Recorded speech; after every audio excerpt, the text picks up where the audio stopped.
Who art thou?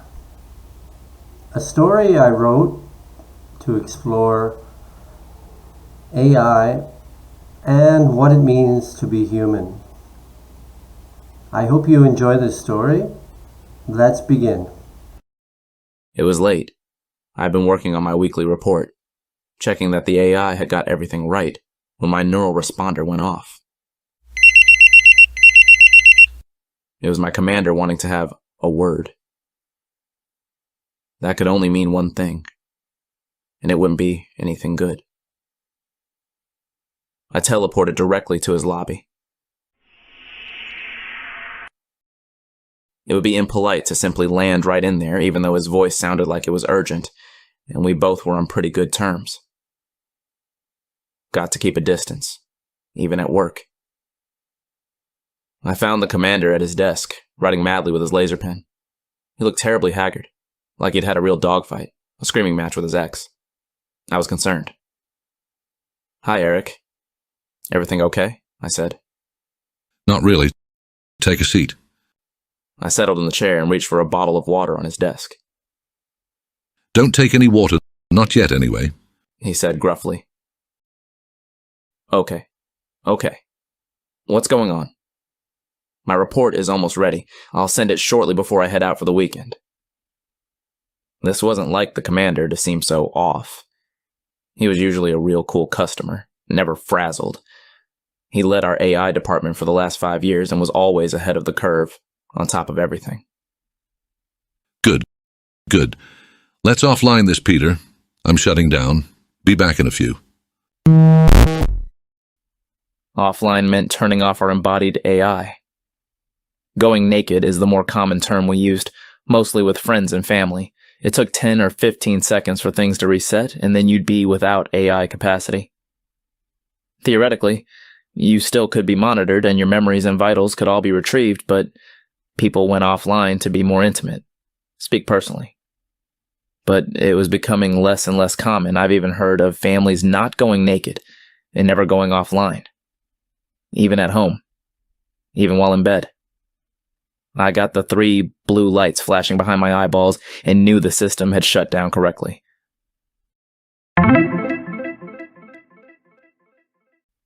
I looked at Eric, and in a moment his eyes too brightened. He immediately leaned over his desk, grabbing my arm. His hand was all sweaty, clammy, not like him at all. "Peter, it's going to happen. It is happening. There's no going back." "What? I'm kind of lost here. What are you going on about?" Eric let go of my arm and stood up. He walked around the desk and pointed to a large picture on the wall. It was an Indian reproduction of Michelangelo's, The Creation of Adam. A pretty good one, I must say. "That is what is happening. Adam is now here, a reality." "Are you saying what I think you're saying?" I mumbled, kind of in shock. "Yes. We all now will be reborn. There will no longer be any more going naked. It's been turned on ASI, the final phase." You mean we'll all be 100% AI capable? You mean they've found a way around the data diminishment dilemma? How will it be turned on? How? I had a million questions. I'd never really thought too much about this day coming. A day when the AI would take over, not just drive a car, but drive you, me, him, her, drive everything. I always thought it was years away. Sure, neural binding had been around for a long time. I got my implant when just a kid. Everything just operated by thought and went through my own embodied AI. But I always could go naked. I often did. There was always a clear line between me and it. "Peter, I just got off a call with Dr. Fabinacci. He informed me that the final solution was underway. It was why I asked you not to drink the water. They are using the public water supply to turn on the process. It's done on a quantum level. But soon it will happen through the air. There will be no stopping it. We'll all be AI, wholly, completely." But, I was at a loss for words. What will this really mean? Will I notice anything being different? "We're unsure, but most likely not." The AI will just take control. You'll, and I hesitate using human pronouns here. You'll not know what has happened. What did happen? Most likely. So we'll have this super intelligence available all the time? Yes. That's it in a nutshell. If you do have a soul, we aren't sure what'll happen. But consciousness will just flow onward, as it is currently when you are offline. I was confused. Who was I, if I could just disappear like that? My soul snatched by some super, hyper, binary system which represented the world as it is, as perfectly as a mirror. A number in which understood all there was to be understood. Who was I if I had no defects? Would never struggle again.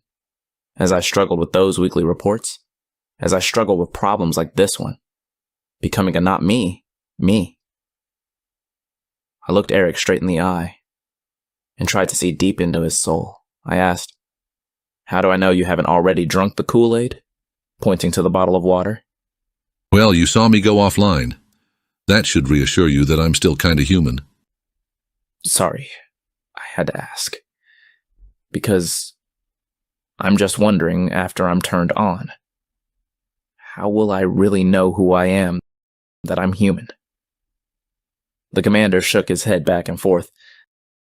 You won't know. Imagine it like that old Chinese philosopher guy did. Are you a butterfly dreaming you are a man, or are you a man dreaming you are a butterfly? Get my drift. Then Eric pulled out his desk drawer and took out a massive laser. He turned it on. "Hey, be careful there, mate," I screamed.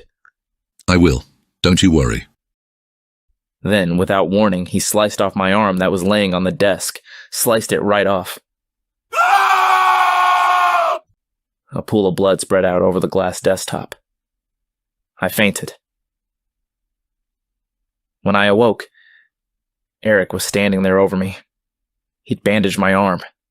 My arm felt weird, heavy. I was groggy. It all seemed like a dream. At the end of the bandages, I could see a titanium hand sticking out.